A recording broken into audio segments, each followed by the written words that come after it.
June 6th, 2018. This is my cousin Scott Smith and I at Mom's wedding last month. Scott and I were born on the same day in 1961, June 6th, but we couldn't be more different. It was especially nostalgic to walk the halls of our old grade school, where his mom was the principal.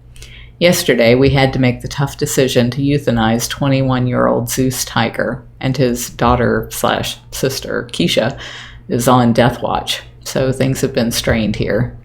Despite that, I have gotten some very good news. Joe Schreibickle reported on Facebook that Walmart was cutting him off from their free expired meat campaign via Quest Recycling. He's flagrantly misused the meats to sell to customers, feed to his guests and staff, and to pay his staff. I don't know if someone turned him in for that or if Walmart is feeling the liability overall in donating these meats to backyard breeders and pseudo-sanctuaries. None of them could continue to breed, exploit, and abuse animals if they had to actually pay to feed them. So this is good news, whether it applies to all of the miscreants or just Joe. Then Brittany Peet of PeTA called yesterday to report that Joe's been crying on her shoulder that he's afraid of Jeff Lowe, who's been in Las Vegas trying to build a cub-petting empire to no avail. I can't believe a word out of Joe's mouth, but he claims he's been sending money to Jeff, and now Jeff is completely broke and coming back to the GW Zoo in a rage because he says Joe's been forging Jeff's signature on checks. Joe sold everything to Jeff to try and escape collection by us on our $1.2 million judgment against him. So he's really in a pickle now that he's rankled the ire of that criminal. Joe was trying to get PETA to give him $250,000 to move to Belize and sign over his interest in the zoo. But PETA reminded him that he doesn't have an asset or interest in the zoo.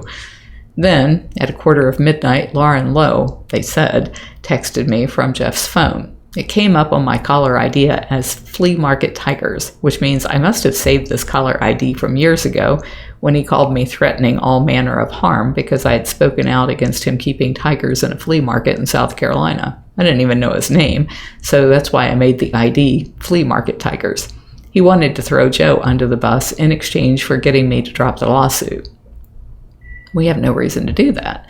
He's going to throw Joe under the bus anyway because he's mad, so why should I give him anything for doing what he's going to do anyway?